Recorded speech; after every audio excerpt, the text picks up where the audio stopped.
Olá, igreja, tudo bem com vocês? A paz do Senhor Jesus, juntos para mais uma quarta da bênção, para a honra e glória do nosso Senhor.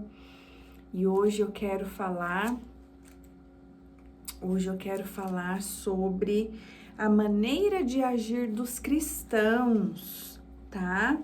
Onde Paulo vai explicar, ali na palavra, como um cristão deve agir, qual o comportamento, como que deve ser, será que tem uma maneira de agir? E a gente vai refletir juntos. Mas antes eu gostaria de orar com você, tá?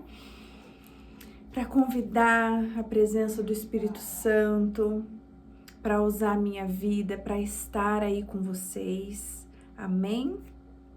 Vamos lá. Senhor nosso Deus, Deus Todo-Poderoso, Deus fiel, Deus justo, louvado e exaltado é e será para todo sempre. Glórias a Ti, Senhor, por estarmos aqui em uma só fé,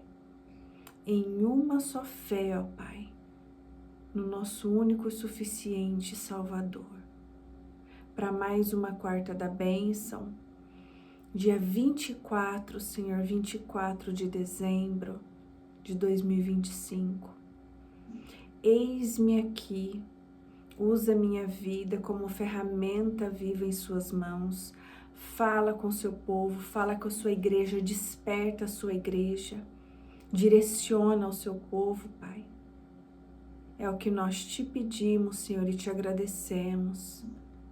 Que não falte a sua presença, Pai, na minha vida, na vida do seu povo e de todos aqueles que estão aqui com fome e sede da sua palavra. Amém. Glória a Deus, igreja. Então vamos falar um pouquinho da maneira de agir dos cristãos, que está lá em Tito. Vamos lá. Tito 3, do 1 ao 11, vou ver se eu vou ler do 1 ao 11, tá? Mas eu vou ler alguns versículos aqui pra gente refletir, tá? Então vamos lá. Recomende aos irmãos que respeitem as autoridades dos que governam e das autoridades, respeitem as ordens dos que governam e das autoridades. Que sejam obedientes e estejam prontos a fazer o que é bom. Aconselhe que não falem mal de ninguém, mas que sejam calmos, pacíficos e tratem todos com educação. Pois antigamente nós mesmos não tínhamos juízo e éramos rebeldes e maus. Éramos escravos das paixões e dos prazeres de todo tipo, e passávamos a nossa vida no meio da malícia e da inveja. Os outros tinham ódio de nós. E nós tínhamos ódio deles. Porém, quando Deus, o nosso Salvador, mostrou a sua bondade e o seu amor por todos, Ele nos salvou porque teve compaixão de nós, e não porque nós tivéssemos feito alguma coisa boa. Ele nos salvou por meio do Espírito Santo, que nos lavou, fazendo que nascêssemos de novo, dando-nos uma nova vida. Deus derramou com generosidade o seu Espírito Santo sobre nós, por meio de Jesus Cristo, o nosso Salvador. E fez isso para que, pela sua graça, nós sejamos aceitos por Deus e recebamos a vida eterna que esperamos. Esse ensinamento é verdadeiro. Igreja aqui fala a maneira que o cristão deve agir. Uma vez eu estava com uma pessoa que não é cristã, né? E eu já tenho um perfil que assim, aonde eu vou chegar, a pessoa vai saber que eu sou cristã, né? E isso às vezes incomoda quem não é. E tudo bem. Eu não me preocupo com isso, tá? Mas aí a pessoa virou e falou assim pra mim, nossa, a fulana de tal é cristã, mas ela é tão tranquila que nem dá para perceber. Nossa, ela é uma graça, ou seja, como se fosse bom aquela pessoa, quando ela tá no meio de pessoas que não é cristã, ela não demonstra a sua fé, ela não demonstra um comportamento que diz que ela é cristã. E é óbvio que para quem não é cristão, isso é maravilhoso, mas para nós que somos cristãos, isso não é motivo de alegria, muito pelo contrário, é de tristeza, de frustração, porque nós precisamos fazer a diferença aonde a gente chega.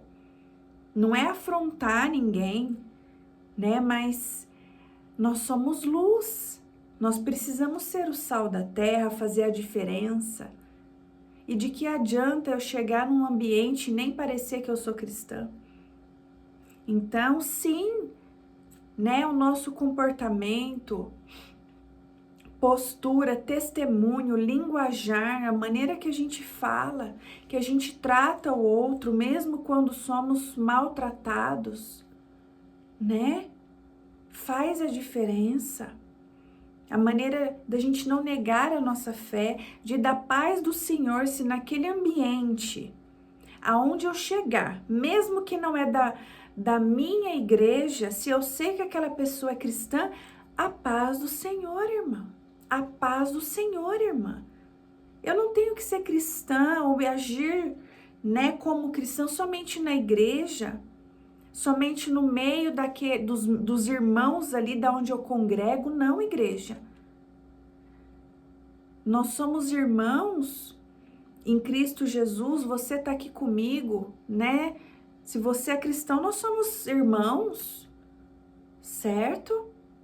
Então, eu não sou irmã só de quem congrega na mesma igreja que eu e saiu daquele ambiente, acabou, eu falo de qualquer jeito, né? Não, não é assim não, igreja. Eu preciso refletir a luz de Cristo. Você precisa refletir a luz de Cristo, né? Hoje, no ambiente, tô com um pouquinho de alergia. Nos ambientes que a gente vai, nem sempre vai ter só cristão.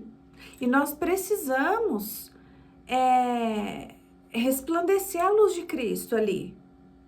Entende? Aqui fala, né, respeitar as autoridades, isso porque, igreja, o Senhor também estipula, né, Ele permite que certa pessoa esteja ali naquele governo. Lógico que tem aquilo também que o ser humano quer, né? Aqui, ó. Não falar mal de ninguém, guardar a língua, se tá numa rodinha, tá sendo o nome de alguém que tá sendo citado, igreja, não faça parte. Não faça parte. Que nós sejamos calmos e pacificadores. O que é pacificadores? Se tá num ambiente difícil, um ambiente onde tá tendo algum conflito, que eu seja aquela pessoa que vai apaziguar, trazer a paz, a calmaria, né, a tranquilidade, e não o contrário, e não instigar aquilo que eu sei que não é certo, que não é bom, né, igreja? Isso aí faz parte do seu passado, do seu velho eu. Nós somos uma nova criatura em Cristo, igreja. Ainda mais agora é uma época, né, Natal, época de rever pessoas, parentes. E tem pessoas que têm mais afinidade umas com as outras, tem pessoas que nem tanto, e tá tudo bem, mas que a gente possa resplandecer o brilho de Cristo naquele ambiente, naquele lugar, para aquela pessoa, que a gente possa trazer uma palavra de conforto, de sabedoria, de conhecimento, que a gente possa fazer a diferença na vida das pessoas, e não o contrário, e que sim, a gente saia daquele lugar e a pessoa fale mesmo, realmente aquela pessoa é cristã. Amém, igreja? Glória a Deus por isso, por esta palavra, tá? Que você tenha um ótimo Natal na presença do Todo-Poderoso, que é o nosso Cristo Jesus. Ele é o centro da nossa vida, é o centro de tudo. E que nunca falte a presença dele na minha e na sua vida. Que o Senhor te abençoe e te guarde. Que ele faça resplandecer o rosto dele sobre você e te dê a paz. Quarta-feira que vem, se o Senhor permitir, eu estarei de volta com mais uma Quarta da Bênção. Deus te abençoe.